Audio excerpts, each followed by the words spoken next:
a tak ďalej. Menovite, kto dostal do mňa peniaze naspäť, pretože tam boli poplatky 5000 korún, 3000 korún na cestu, nie na nejaké inkasovanie peňazí, 3000 korún na cestu, 1500 korún na oblečenie a na 500 korunovú životnú poistku, lebo nepustíme človeka, ktorý bude do zahraničia. Ale my sme vrátili 2,5 milióna korún ľuďom, pán Póli, svojho vlastného vrecka. Ale však vy môžete si nahrávať toto sám, keď budete... Ale nie, to sú skutočnosti. Ale nie sú potrebné, aby ste si to nahrávali. Ale pane, vy ste mi spomenul minule, že v Korzári bol článok, že jeden klient si sťažoval, že pán Póli a spoločnosť Capital Invest vyinkasovala od ľudí peniaze a nedostali ani prácu. To vôbec nebola pravda. Pretože ľudia dostali prácu, tí, čo nedostali, dostali naspäť peniaze. A tu som vám ukázal šek, že klient, ktorý sa bol sťažovať v Korzári, dostal naspäť peniaze. Vy ste to aj videli, že tu je šek, že dotyčný, no tu mám niekde medzi materiálmi, dotyčný dostal naspäť peniaze poštou, on ich poslal naspäť, lebo on chcel prácu a nie peniaze, ale on ma udal, že sa mu nevrátil ani peniaze, ani prácu a pritom to nebola pravda. A Kozár napísal článok, jeden tiež darebný novinár, ktorý urobil to, čo urobil. Pritom to vôbec nebola pravda. Každý den klient dostal naspäť peniaze alebo prácu. Všetci novinári sú proti vám. Ktorí všetci? Tak vravíte, že aj tam... To bol jeden z Korzára, ktorý napísal článok, na prvej strane to vyšlo, naša tabula odfotená, že Capital Invest vendali Póli, vyinkasoval ľudí peniaze, nedostali ani prácu, ani peniaze. Pritom ľudia prácu dostali, čo dostali, a čo nedostali, dostali naspäť peniaze do koruny. Mám ich zoznam 2,5 milióna korún. A bolo to klamstvo prvej triedy, ale pán Póli sa povzniesol nad tým. Áno? Točte. Hej? Kto je majiteľom Karpana? Na Barskom bol?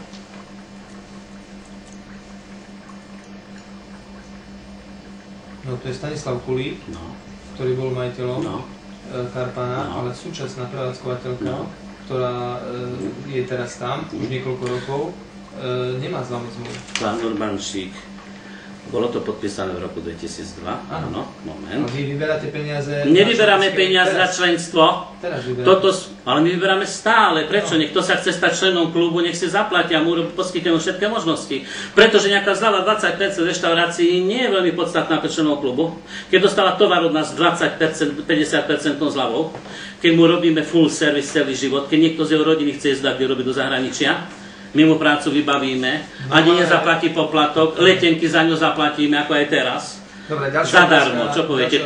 Ale je tu pán Kulík, bývalý majiteľ Karpana? Je? Je. A že nová majiteľka neohlásila, že chcem pokračovať alebo nechcem, to nie je povinnosť. Ale tu pán Kulík sa zaviazal svojim podpisom, že ak, to som vám už prečítal, zmluva sa uzatvára na dobu neurčitú, nie na rok. No ale o tom ste v tomto bode... Zmluva sa uzatvára na dobu neurčitú, ktorú partner môže vypovedať kedykoľvek. Dohoda vtedy stráca právoplatnosť a svoje rozhodnutie ohlási písomne alebo telefonicky. Urobil to pán Kulík. Neurobil to. O tomto informujete členov klubu? Ale my členov klubu o tom informujeme. Áno, pretože každý člen klubu vie, keď som už vám to povedal predtým, že partneri, ktorí sú v katalógu, každý jeden podpísal zmluvu. Tuto vidíte, aj tu sme vám našli, keď ste ho chceli vidieť. Máme všetky zmluvy v katalógoch potvrdené, podchytené. Bez zmluvy by nemohol do katalógu ani jeden partner. Dobre. Vy nás chcete stále zaviesť niekde, a povedzte mi, aby sme to alebo tamto. Pozor, každý podpísal, čo na to poviete? Čo na to poviete? Ale to je v poriadku, ale zmluva bola podpísaná alebo nebola. To znamená, že bývalý majiteľ, keď skončil, mal ohlásiť, aby z katalógu tam nebol. By v katalógu bol vysunutý. Bol by z katalógu vyškrtnutý. Moment, ja som povedal, že naši členovia klubu robia sami kontrolórov, keď niekde prídu a povie majiteľ, no ja som nový majiteľ, ja zmluvu s Golden klubom nemám, takže vám zľavu neposkytnem. Ale múdry podnikateľ povie, však to je super, ani som zmluvu nepodpísal, ľudia mi chodia pravidelne a mám stále tržbu. Pretože moja reklama je cielená a nie, že skončia v koši. Moment, vráťme sa k tomu. To znamená, že nový majiteľ môže dávať zľavy? Nemusí. A vtedy, keď nám ohlási nejaký náš člen, povie, viete čo, tamto zľavy neposkytuje v poriadku, zavoláme ešte nového majiteľa, prediskutujeme to s ním a povie áno alebo nie. Ak povie nie, skončí jeho reklama v našom katalógu zadarmo. Ak sa neozve, nemáme prečo vedieť, že poskytovať zľavy neposkytuje. Ak dovolíte, ja musím odísť, pretože musím odísť. Ale čo poviete na to, že som dával pôžičky a dávam ľuďom bez úroku? Bez úroku stovkám ľuďom. A len tých som dal na súd, mám ich kvanta, len tých som dal na súd, ktorí boli ešte k tomu drzí, smiali sa, že? A nechceli vôbec ani debatovať o tom, že čo s pôžičkou. Ale to sú pôžičky 200, 300, 500 tisícov. Prečo to nechcete pozrieť? Prečo vás to nezaujíma, keď ste Póliho ste išiel pošpiniť? A na vine ste vy. Pretože vy ste tu mal. Vy ste na vine, pretože vy... Ale akože nie. Môžete, keď chcete. Ja mám dôvod, prečo na vás kričať. Ja nekričujem, len zdôrazňujem. Prečo? Pretože vy ste mali informácie z toho, keď ste išiel. I ja som vám dal aj CD-čko o klube, aby ste si preštudovali, čo to vlastne je. A prišli ste na to, že to je podvod? Prišiel som na to, že vyberáte od členov členské po výške 24 000 korún. Na karte sa píše, že držiteľ tejto karty si môže uplatniť zľavy vo vybraných podnikoch, ktoré sú v katalógu. My sme asi našli 10 podnikov, ktorých zľavy neplatili. 10 podnikov ku 1000 podnikom a firmám je nič, to je 100%, pane. Ale ďalej... Ako k tomu príde taký obyčajný ten človek, ktorý si vlastne kúpil tú kartu, príde tam, chce sa najesť, alebo chce si pizzu, predloží kartu a zrazu mu povedia, že sorry, každý člen klubu, vážení páni, každý člen klubu vie, že keď príde do nejakej reštaurácie, kým si sadne, má povedať, nemá účastníkovú cenu, platí táto karta tu na. Okrem toho, každá reštaurácia, každá predajňa, každý veľkostát má našu nálepku, pokiaľ deti neotrhnú. Čože? Pokiaľ tu má v katalógu, tak prečo by sa mal ešte pýtať? No pretože sa stáva to, že je nový majiteľ. A nový majiteľ povieš, na túto kartu nedávam. Tak prečo, ako vy rozmýšľate logicky? Jak sú? To je vaša povinnosť. Ale moment. Zmluvy sú podpísané s partnermi.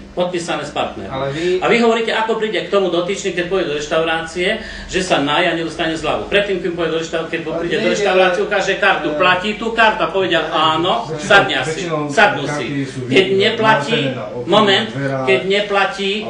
tak nemôže povedať. A teraz som vám povedal, vy nepočujete, obidvaja, na 4 už nepočúvate, že naši partneri sú označení s našou nálepkou. Len sa veľakrát stáva, že deti nálepku stiahnu, bo je zaujímavá, tam je americký orol.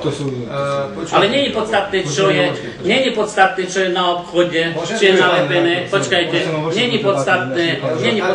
je podstatné, že nálepka tam nie je, ale v katalógu je. Odchádzame. Áno, však vy odchádzate, pretože ste si nenašli čas na to, aby ste vec doriešili do konca. Zase len pustíte to, čo chcete, aby vám vyhovovalo. Čo všetko povystrihujete ako doteraz, ale toto pôjde v inom médiu, aby videli, akých redaktorov má TA3, ktorá spustila špinu na niekoho, že nezaujíma ich. Že pán Póli dáva pôžičky ľuďom väčšinou bez úroku. Sú ich stovky a sú to 100 000. No však keď vy nepokračujete normálne, bo stále hovoríte, že končím. Na čo? Mňa nezaujíma to, že vy sa pýtate 10-krát, aký importér aut. Na to mám zmluvy a to vám nebudem ukázať, ukážem na policii, keď bude treba. Ja hovorím o tom, že bolo povedané, že Póli nedával pôžičky nikomu, ľudí podviedol a tak ďalej. A ešte ste urobili zo mňa vraha. Aj k tomu sa dostaneme. Hneď vám odpoviem, áno? Viete čo, pán Póli? Hneď vám odpoviem, ukážem vám moje výnosy. Moje výnosy vám ukážem. Akože? Že vám ukážem výnosy klientov aj svojich. Aby ste videli, že to funguje. Áno? To znamená, vráťme sa ešte k tomu, že človek dáva pôžičky bez úroku stovkám ľuďom. Ja som viac jak prezident pre týchto ľudí. Viete, kto dostal teraz Nobelovú cenu za ekonomiku? Akože vy ako novinár. Neviete, kto dostal Nobelovú cenu za ekonomiku. Vy neviete. A to sa nehanbíte, vy ste novinár. Však vy nemáte znalosti pomaly o ničom. Ani o financiách, ani o tom, že kto dostal Nobelovú cenu a kedy. To vy môžete byť novinár.